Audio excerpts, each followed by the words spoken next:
if somebody does do something to you, you have to be okay with yourself that you were being a nice person. And the problem is actually probably them if there was something that was said or done. And you have to sort of reflect on that. So you need to realize when you find your sort of circle of friends and the people that you want to hang out with is that you measure people by their character, by who they are, their integrity, their what's going on here, not by their publications. That does not matter. And it's going to be really hard for you to figure that out. It's going to be impossible for you to figure it out. And it's probably going to take you years by the time you sort of reflect on what I'm saying. Don't measure people by their publications or their success, or else you're going to repeatedly go through these problems over and over and over again. The second thing that's going to be important for you to deal with academic toxicity is to focus on building your cocoon. Go and create the bubble, and then work within that bubble so you can survive and thrive and do a really good job and ignore the world around you. You have to have this cocoon where you're just ignoring other people. If you're constantly comparing against other people and saying, well, why are they doing that? Or, they did this to me.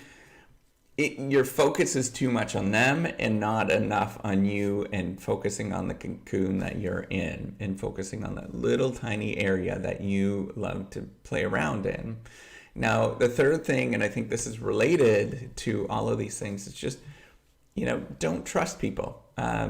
You'd be surprised that the level of trust that you might build because of the ideas that you have, and you think that they're great ideas, and you might become enamored with them. This is very normal. A lot of graduate students, myself, get enamored with people from the things that they actually write, and so those ideas are really sticky. But you have to realize that those people that write those ideas, they're not the ideas that they actually create. There's a difference there. There's fundamental differences there. And if you don't understand that, you might get actually run over by that individual, because they might not be as nice as what you think they are. And so you have to protect yourself and make sure that you're really guarded on that. I know this seems like, oh man, he's being like a total jerk, but trust me, you have to not trust people. And it takes a lot of time to develop those relationships before you jump into it. So what do? You get insight from other people that you currently do trust, and also build those relationships slowly. It takes a lot of time. Have your guard up. I know that seems really not fun to say. As a person that has dealt with stuff, keep your guard up. I think this is going to be very important for you in terms of you dealing with these things. You do not have to, and I think this is a fourth thing that you got to remind yourself, you don't have to play the game. You don't have to be in that mindset where you're always competing against other people, or you have to knock people down to get those resources. You can create, this is kind of wishy-washy and all those kind of things, but you can create an abundance mindset where the world has a lot of resources, and you just simply have to create those resources and create the things around you. But you have to work at it and know that there's an abundant amount of resources that are available. There truly is, but we focus on the immediate. We focus on the things that we're limited at this time. And so go out and create things. Do things that are innovative. Do things that that can create these resources. But people are going to knock you down for doing it. Just expect it. It's a very conservative environment that way. But you just keep in your cocoon and go forward with it. You just have to keep doing that repeatedly. The last thing, the fifth thing, and this has taken a lot of me to deal with this. I still get stuck because I'm naturally an empath. I naturally think about other people. That's my default.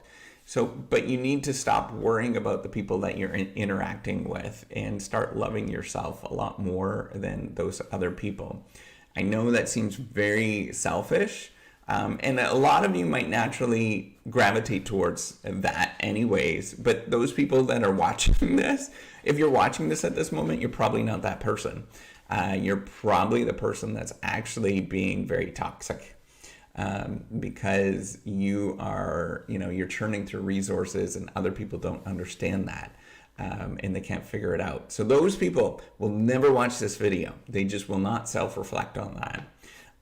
But it's you that's like, man, why is everybody sort of beating up on me?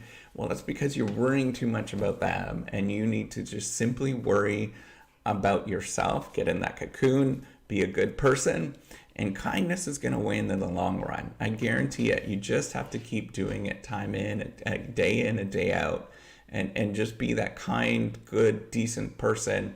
And if they get ahead, you know what? People are going to get ahead. So what? Right? What does that mean? What does getting ahead mean? Maybe they become prestigious, eminent, whatever. Screw it. Like, that doesn't matter. What matters is the fact that you're doing good things, that you're happy, and that you are trying to be a wonderful person. And just keep doing that day in and day out, and don't stop with it.